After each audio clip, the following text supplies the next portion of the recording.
कोकणातील प्रत्येक अपडेट जाणून घेण्यासाठी आजच माझे कोकणच्या सोशल मीडिया प्लॅटफॉर्मला लाईक, फॉलो आणि सबस्क्राईब करा. नमस्कार, मी सागर कदम तुम्हा सर्वांचं माझे कोकणच्या प्राईम टाइम बुलेटिन मध्ये स्वागत करतोय. बातमीपत्राला सुरुवात करण्याआधी पाहूयात बातमीपत्रातील महत्त्वाच्या हेडलाईन्स. सिंधुदुर्गात 20 फुटी लाल भेंडीचे झाड, वर्ल्ड बुक ऑफ रेकॉर्ड मध्ये डॉक्टर प्रभू आजगावकरांच्या कामगिरीची नोंद. श्री क्षेत्र जेजुरीमध्ये शाकंभरी उत्सव उत्साहात साजरा, मंदिराच्या गाभाऱ्यात 300 किलो पालेभाज्या फळभाज्यांची आरास.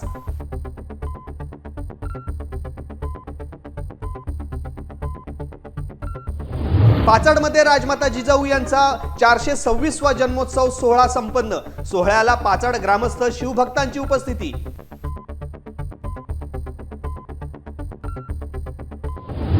आणि अलिबाग मधील कारले नारंगी गावात शहीद सुयोग कांबळे यांची अंत्ययात्रा, शासकीय इतमामात सैनिकांकडून दिली गेली मानवंदना. आता पाहूया सविस्तर वृत्त. वेंगुर्ले तालुक्यातील आडेली गोपीनाथवाडी येथील रहिवासी डॉक्टर अनंत दिगंबर प्रभू आजगावकर यांनी लाल भेंडीचे झाड 20 फूट 2 इंच इतके उंच विकसित करून नवीन विक्रम प्रस्थापित केलाय.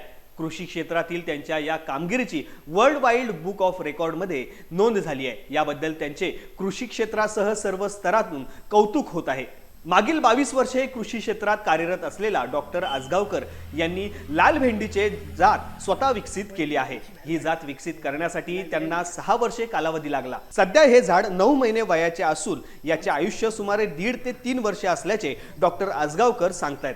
या झाडावर पुढील कालावधीत किमान 500 पर्यंत भेंडी लागतील असा विश्वास त्यांनी व्यक्त केलाय.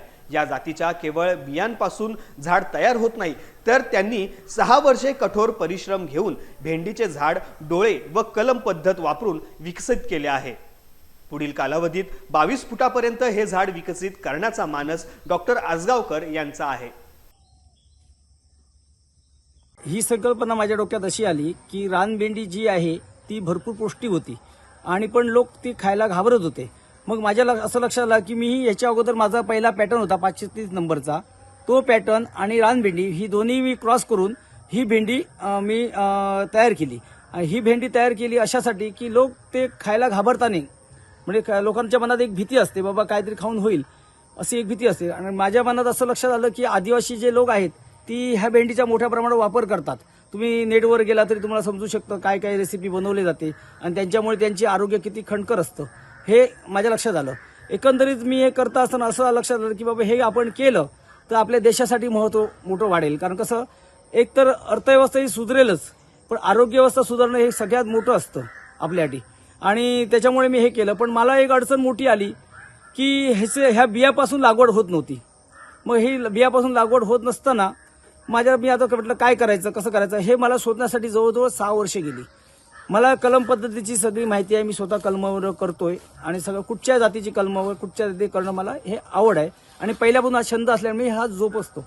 आणि अशा पद्धती करताना मी धालबडी, पॅचबडी, आयग्रॅफ, आपण सॉफ्ट कलमवर असे वेगवेगळे कलमाची पद्धत हे करून किंवा कटिंग पद्धत ही करून मी ह्या जातीची जतन करून मी आता ती माझी झाड वाढवलेलं आहे. विश्वविक्रम झालेला आहे हा, कसं पाहता तुम्ही याच्याकडे? विश्वविक्रम म्हणजे कसं, गेल्या वर्षी माझं झाड 22 फूट उंच झालेलं, पण वाऱ्याने ते अचानक म्हणजे मी असं काय मोठी काळजी घेतली नव्हती, फक्त एक बांबूचा आधार दिला होता आणि नंतर करेन म्हणून ते राहून गेलं होतं. मग त्याच्यानंतर माझ्या लक्षात आलं माझं हे झाड एवढं झालं म्हणजे नंतर मी काहीतरी केलं पाहिजे, म्हणून मी हेच झाड 22 फूटपर्यंत कसं नेता येईल ह्याच्या मागे मी करून आता सध्या मी ते जवळजवळ नाही तुम्ही बघू शकता 20.2 वर सध्या आहे ते, पण 22च्या पुढे ते जाऊ शकतं याची खात्री. आणि हे झाड कंप्लीट ही पानघळ झाल्यानंतर त्याला संपूर्ण साईडने फुटवे येऊन पुन्हा झाड होतं तसं होणार आणि चारही साईडने झुपक्यासारखे भेंडी लागणार. हे झाड कमीत कमी 500-700 भेंडी देणारं झाड आहे आणि या झाडाचं आयुष्य कमीत कमी 1.5 ते 3 वर्षापर्यंत जातं. हे झाड पटकन मरत नाही, कारण याच्यामध्ये रानभेंडीचे क्रॉसिंग असल्यामुळे, ते गुणधर्म असल्यामुळे हे झाड राहतं आणि त्यामुळे रेकॉर्ड करणं मला सोपं झालं. हे झाड रेकॉर्ड करताना मला खूप अडचणी आल्या, म्हणजे वेगवेगळ्या अडचणी आल्या. प्रत्येक झाडावर चढावं लागतं, प्रत्येक पानं, बुरशी, रोग काय असेल ते सगळं बघावं लागतं. ते करून रोज दिवसातनं कमीत कमी 2 वेळा चढून मला ते सगळं करावं लागतं, बांधणं सगळं करावं लागतं. अशा पद्धतीने मी हे सर्व केलंय. रत्नागिरी क्रीडा अधिकारी कार्यालय रत्नागिरी अंतर्गत जिल्हा कुस्ती असोसिएशन रत्नागिरी यांच्या संयुक्त विद्यमाने राज्य क्रीडा दिनानिमित्त जिल्हा अजिंक्यपद कुस्ती स्पर्धेचे आयोजन करण्यात आले आहे। यातून कुमार, प्रौढ, महिला गटाचे जिल्हास्तरीय संघ निवड होणार आहे। यावेळी जिल्हा क्रीडा अधिकारी गणेश जगताप हे आवर्जून उपस्थित होते। उद्घाटनाचा पहिला सामना महिला पैलवानांमध्ये घेण्यात आला तर दुसरा सामना कुमार गटातील पैलवानांचा घेण्यात आला। यावेळी महिला पैलवान आणि कुस्तीबद्दल माहिती दिली, तसेच कुमार गटातील पैलवानांनाही माहिती देण्यात आली। तर सरांनी सांगितल्याप्रमाणे कुस्तीमध्ये सुरुवात आपण आपल्या भीतीवर मात केली पाहिजे। समोरचा काय खेळतोय, कसा खेळतोय किंवा कसा दिसतोय, तुम्ही स्वतःला कमी नाही समजलं पाहिजे। भीतीवर सर्वप्रथम मात केली पाहिजे।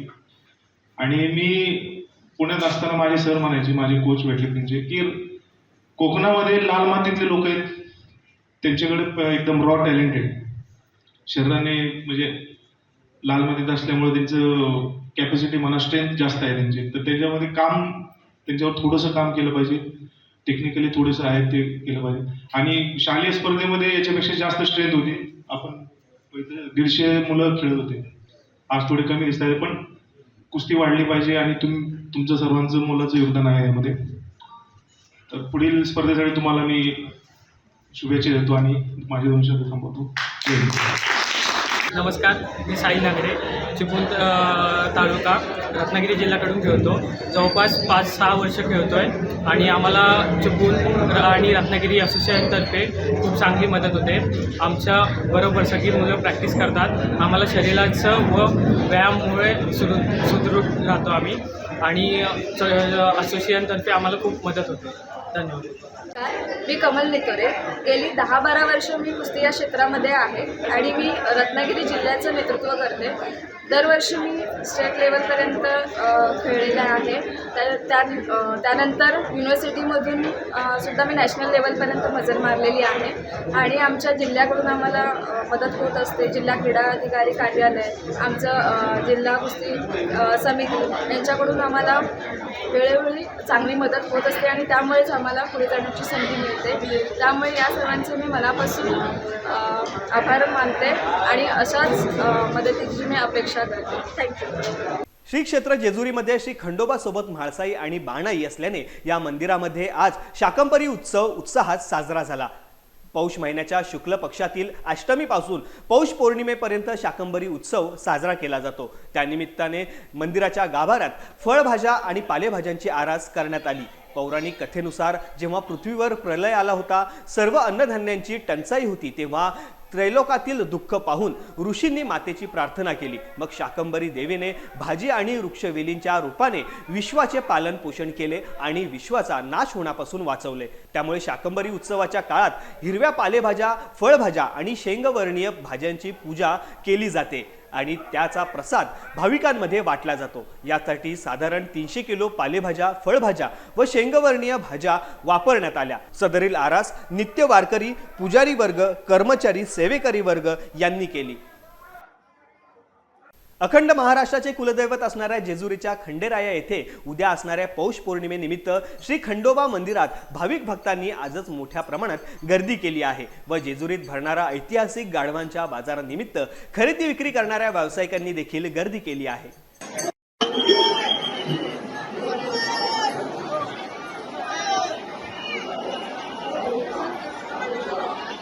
वकिलाच्या पाठीमागून आहे याची कविता भाजप नेते खासदार नारायण राणे आणि मत्स्य व्यवसाय व बंदरे मंत्री नितेश राणे हे साई दरबारी लीन झाले आहेत। भाजपच्या अधिवेशना अगोदर राणे पिता पुत्राने साईबाबांच्या समाधीचे मनोभावे दर्शन घेतले आहे।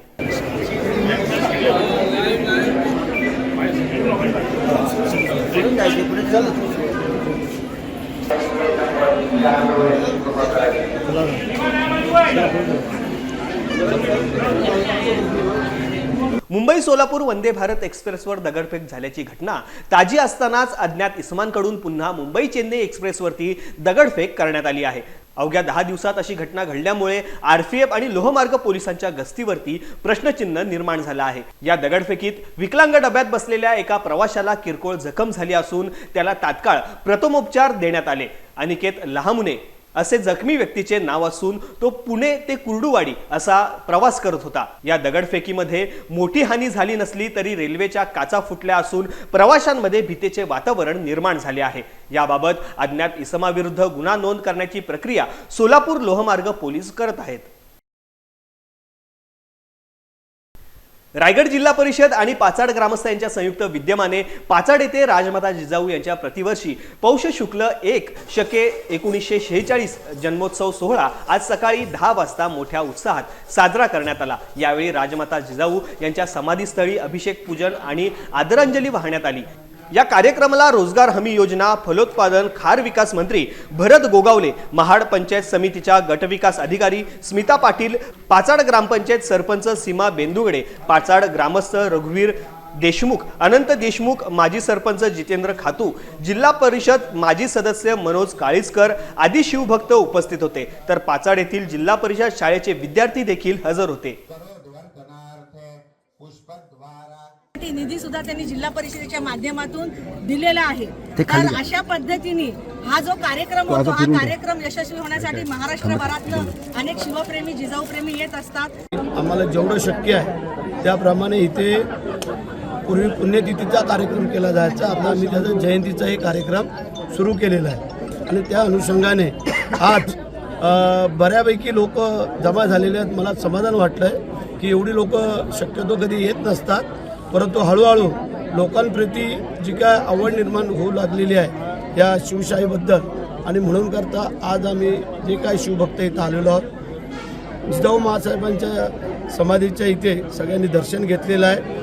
पेण येथील ट्री हाऊस हायस्कूलमध्ये 52वे तालुकास्तरीय विज्ञान प्रदर्शन मोठ्या उत्साहात पार पडले। पंचायत समिती कार्यालय पेण, शिक्षण विभाग, विज्ञान आणि गणित अध्यापक मंडळ तसेच ट्री हाऊस पेण यांच्या संयुक्त विद्यमाने या प्रदर्शनाचे आयोजन करण्यात आले होते। शाश्वत भविष्यासाठी विज्ञान आणि तंत्रज्ञान या संकल्पनेवरती आधारित या प्रदर्शनाचे बक्षीस वितरण जिल्हा परिषद माजी अध्यक्षा निलमाताई पाटील यांच्या हस्ते करण्यात आले। प्रदर्शनात विद्यार्थ्यांनी आपल्या कल्पकतेचा उत्कृष्ट आविष्कार मांडला। भूकंप दर्शक इंडिकेटर, टाकाऊ इंजिन तेलाचे LPG गॅसमध्ये रूपांतर करणे, विद्युत निर्मिती यामध्ये मॉडेल्सची निर्मिती करण्यात आली। एकूण 110 प्रतिकृतींचा या प्रदर्शनात समावेश होता। अनेक प्रोजेक्ट आज पाहिले, प्रत्येक मुलाच्या डोक्यात काही ना काहीतरी वेगळा वेगळा विषय चाललेला मी पाहिलेला आहे। कुणाला आवड असलेली शेतीमधली, त्या शेतीमध्ये त्यांनी बनवलेला प्रोजेक्ट आहे। एका माध्यमिकच्या विद्यार्थ्यांनी काहीतरी लोहचुंबकावरून चालणारी ट्रेन बनवलेली आहे की ज्याच्यात कुठलाही इंधनाचा वापर न होता ती ट्रेन त्यांनी बनवलेली आहे। खरंच कौतुक करण्यासारख्या गोष्टी आहेत की ह्यांच्या डोक्यात भविष्यात येणाऱ्या अडचणींना मात करण्यासाठी आपण काहीतरी केलं पाहिजे, आपण काहीतरी वेगळं केलं पाहिजे आणि त्याच्यातून समाजासाठी त्याचा काहीतरी फायदा होणार आहे। या छोट्याशा मेंदूतून, त्या छोट्याशा डोक्यातून तुमच्या सगळ्यांच्या शिक्षकांच्या मार्गदर्शनामुळे आलेल्या ह्या प्रतिकृती, या आयडिया खरंच तुमच्या सर्व शिक्षकांना पेण तालुक्यातल्या मनापासून धन्यवाद देते, मनापासून तुम्हाला साऱ्यांना मानाचा मुजरा करते। रायगडचा सैनिक सुपुत्र सिक्कीम सीमा विभागात शहीद झाला। अलिबागमधील कारले नारंगी गावात शहीद सुयोग अशोक कांबळे यांची अंत्ययात्रा काढण्यात आली। सिक्कीम भागात सेवेत असताना अचानक डॅमचे बंधारे फुटून सैन्याची एक तुकडी वाहून गेल्याने बेपत्ता झाल्याची घटना घडली होती। बेपत्ता सैनिक सुयोग अशोक कांबळे सापडत नसल्याने आज त्याची अलिबागमधील नारंगी गावात सैन्य दलाकडून अंत्ययात्रा काढण्यात आली। शासकीय इतमामात शहीद सुयोग कांबळे यांना सैनिकांकडून मानवंदना देण्यात आली। अलिबागमधील कारलेखिंड ते शेखाचे गाव पर्यंत शासकीय वाहनाने सुयोग कांबळे यांची अंत्ययात्रा काढण्यात आली। या बातमीसह आता बातमीपत्रामध्ये वेळ झाली इथेच थांबण्याची। कोकणात घडणाऱ्या घडामोडींची इत्थंभूत माहिती मिळवण्यासाठी आणि अपडेट जाणून घेण्यासाठी तुम्ही पाहत राहा फक्त माझे कोकण।